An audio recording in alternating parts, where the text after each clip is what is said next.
अब प्रॉब्लम है क्या? प्रॉब्लम ये है कि जो इंडिया है वो 2 स्क्वाड्रन के ऊपर नहीं रह रहा। अगर आप ये कहें कि चीन के पास 2 हैं तो उसके मुकाबले में कहीं ज्यादा जो है वो स्क्वाड्रन ले रहा है। और इस वक्त इंडिया का जो मुआहदा है उसके तहत वो रशिया से S-400 मिसाइल डिफेंस सिस्टम के 5 स्क्वाड्रन हासिल करने जा रहा है। जिस तरह से 1990s के अंदर भारत में एटमी धमाके किए और पूरे खित्ते की ताकत का तवाजुन जो है वो बिगड़ कर रह गया था और पाकिस्तान के लिए बड़ी अलार्मिंग सिचुएशन थी। एक मरतबा फिर से 2021 के अंदर बिल्कुल उसी दौराहे पर पाकिस्तान आ खड़ा हुआ है। बहुत ज्यादा S-400 मेरे ख्याल से गलत ले रहे हैं वो, बहरहाल उनकी अपनी वो है, वो S-400 किसके अगेंस्ट रिलेटेड खबर यह है कि इंडिया को बहुत बड़ी खुशखबरी मिली है, इंडिया को बहुत बड़ा एक रिलीफ मिला है और उसके इस इकदाम की वजह से पाकिस्तान, चीन और इंडिया के दरमियान ताकत का तवाजुन एक बार फिर बदल गया है। जिसका मतलब यह है कि अब वो पाकिस्तान और चीन से मुश्तरका तौर पे जो जंग लड़ने की बातें करता है उसकी जानिब उसने पहला कदम उठा दिया है और इस सिलसिले में उसको मदद आ गई है। और मैं आपको बताऊंगा कि किस तरीके से जो उन्होंने नई टेक्नोलॉजी, रशियन टेक्नोलॉजी है जिसको वो वेस्टर्न बॉर्डर के ऊपर डिप्लॉय करने जा रहे हैं, उसे आने वाले चंद दिनों के अंदर दौड़ क्या शुरू होने वाली है। दूसरा, अब जो इस सिलसिले में अगर ये देखा जाए कि अमेरिका का जो किरदार है वो क्या किरदार होगा कि ये काम कोई और मुल्क करे तो वहां पे तो अमेरिका पाबंदियां लगाता है और उनके रहनुमाओं से मुलाकातों से इनकार कर देता है, लेकिन यहां पे आके उन्होंने किस तरीके से उस चीज से खामोशी का इजहार किया है और वो बिल्कुल खामोश बैठे रहे। और फिर तीसरी बात यह है कि इसमें ज्यादा मामला चीन का है या पाकिस्तान का है। शायद इससे ज्यादा जो असर पड़ने वाला है वो सिर्फ और सिर्फ पाकिस्तान के ऊपर ज्यादा पड़ेगा तो दोनों के ऊपर ही, क्योंकि वो उस बॉर्डर के ऊपर डिप्लॉय कर रहे हैं। इंडिया ने रूस से S-400 मिसाइल डिफेंस सिस्टम खरीदने का जो मुआहिदा सन 2018 के अंदर किया था, उस मुआहिदे की तकमील के हवाले से गो कि अब अभी उसका तीसरा साल है, अभी 2 साल उसके अंदर रहते हैं, लेकिन अब उसको वहां से पहली खेप जो है वो मिल गई है। और उन्होंने बताया ये है कि जो उसके इक्विपमेंट है वो रशिया से इंडिया के अंदर आना शुरू हो गए हैं और उसको उन्होंने इस हवाले से इंडिया की जो हुकूमत है उन्होंने ये ऐलान किया है कि वो उसको वेस्टर्न बॉर्डर के ऊपर डिप्लॉय करने जा रहे हैं ताकि जो एयर थ्रेट्स हैं पाकिस्तान से और चीन से मुश्तरका तौर पर वो उसका मुकाबला कर सके। अब प्रॉब्लम है क्या? प्रॉब्लम ये है कि जो इंडिया है वो 2 स्क्वाड्रन के ऊपर नहीं रह रहा। अगर आप ये कहें कि चीन के पास 2 हैं तो उसके मुकाबले में कहीं ज्यादा जो है वो स्क्वाड्रन ले रहा है। और इस वक्त इंडिया का जो मुआहदा है उसके तहत वो रशिया से S-400 मिसाइल डिफेंस सिस्टम के 5 स्क्वाड्रन हासिल करने जा रहा है।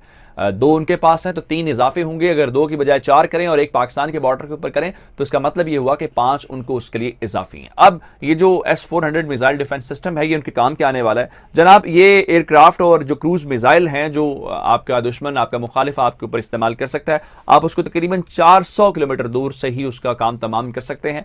नाज़रीन कराम, इस वक्त एक मरतबा फिर से जिस तरह से 1990s के अंदर भारत में एटमी धमाके किए और पूरे खित्ते की ताकत का तवाजुन जो है वो बिगड़ कर रह गया था और पाकिस्तान के लिए बड़ी अलार्मिंग सिचुएशन थी, एक मरतबा फिर से 2021 के अंदर बिल्कुल उसी दौराहे पर पाकिस्तान आ खड़ा हुआ है और एक मरतबा फिर भारत ने एक ऐसा धमाका किया है और एक ऐसी बड़ी खबर इस वक्त सामने आई है जिसने इस पूरे रीजन के अंदर जो पावर इक्विलिब्रियम है, जो ताकत का तवाजुन है, उसे एक मरतबा फिर से बिगाड़ दिया है। और इस ताकत के तवाजुन के अंदर भारत को एक बर्तरी हासिल हुई है, लेकिन इस बर्तरी के इफेक्ट सिर्फ 2 ममालिक पर होने जा रहे हैं, पाकिस्तान और चाइना। और पाकिस्तान और चीन की सबके ऊपर हिकमत अमली क्या होगी और चीन के लिए किस तरह से ये एक बहुत बड़ा कंसर्न नहीं है, लेकिन पाकिस्तान के लिए ये एक अलार्मिंग सूरत हाल। और इस सब के ऊपर अमेरिका की मुनाफकत जो है वो किस तरह से खुलकर आया हुई है और इस मामले के ऊपर अमेरिका की पुरस्रार खामोशी किस तरह से पाकिस्तान और चीन के लिए एक अलग रेड फ्लैग है और एक रेड सिग्नल है खतरे का। Air defence system have started reaching India. Air defence system India पहुंच चुका है। They added the system will be first deployed at a location close to the western border of the country where it can tackle threats from both parts of the border with Pakistan and China। अब ये एक बहुत बड़ी alarming सूरत हाल है कि वो पहला जो स्क्वाड्रन आ रहा है उसे वो वेस्टर्न पार्ट पे लगाएंगे ताकि पाकिस्तान और चाइना दोनों के थ्रेट्स जो हैं उनसे ये बैक वक्त नबर्द आजमा हो सकें। और ये नाज़रीन इकराम, आपको पता है कि इस सब के अंदर 5 स्क्वाड्रन्स जो हैं वो इंडिया ने ये डील की है। टोटल 5 स्क्वाड्रन्स हैं और 35,000 करोड़ 35,000 करोड़ और ये बिलियंस ऑफ डॉलर्स बनते हैं, उनकी ये डील है। और इस सब के अंदर मैं आपको ये भी बता दूं कि इसके बारे में कहा जा रहा है कि ये मुख्तलिफ सी और एयर के रूट से लाया जा रहा है और first squadron deliveries are expected to be completed by the end of this year, यानी कि इस साल के एंड तक, जो कि ऑलमोस्ट ये साल एंड हुआ पड़ा है, उससे पहले पहले ये स्क्वाड्रन जो है, पहला स्क्वाड्रन ऑपरेशनल हो जाएगा। लेकिन अब ऐसा महसूस हो रहा है कि अमेरिका इस पर पुरस्रार खामोशी अपनाएगा।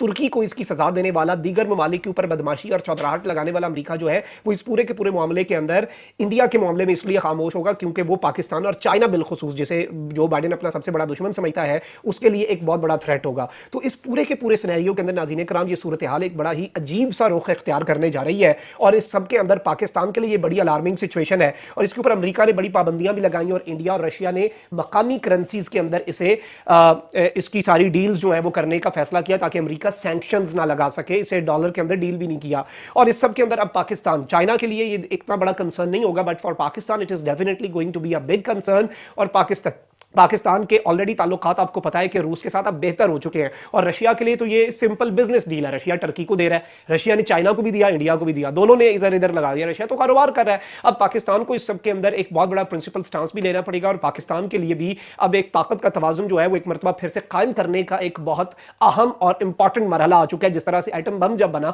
तो पाकिस्तान को हंगामी बुनियादों पर ताकत का तवाजुन कायम करने के लिए, इस खित्ते की बेहतरी के लिए और इस खित्ते के अंदर, लेकिन अब चाइना के मामले को अगर हम देखें तो चाइना विल ट्राई कि वो मजीद स्क्वाड्रन इंडक्ट करे और चाइना पर तो अमेरिका की चलती भी नहीं है। तो इससे एक हथियारों की दौड़ जरूर बढ़ेगी जो इंडिया ने इकदाम उठाया है और अमेरिका की इस पर खामोशी जो है वो इस जानिब एक बड़ा वाज़ेह इशारा है। और इस खामोशी का पाकिस्तान क्या फायदा उठा सकता है कि अगर अमेरिका इंडिया के मामले पर कुछ नहीं बोला तो वो पाकिस्तान के मामले पर भी कुछ भी बोलने का मजाज नहीं होगा और उसके पास एक मॉरल ग्राउंड नहीं होगा। तो ये अब आने वाले दिनों के अंदर बड़ा एक इंपॉर्टेंट मैटर बनने वाला है। अब अमेरिका जो है उसके लिए एक मुश्किल है।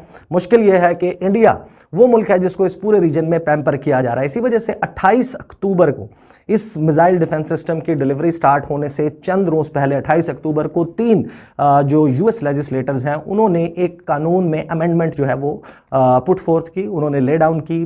3 जो अमरीकी लॉ मेकर्स हैं उन्होंने ये कहा कि एक स्पेशल वेवर दिया जाना चाहिए क्वाड ममालिक, जो क्वाड्रिलेटरल सिक्योरिटी डायलॉग में ममालिक, वो चौकड़ा जो मिलकर इंडो पैसिफिक रीजन में चीन के बढ़ते हुए रसूख को कम करने के लिए या ख़त्म करने के लिए काम कर रहा है, जिसमें जापान, ऑस्ट्रेलिया, इंडिया और अमेरिका शामिल हैं।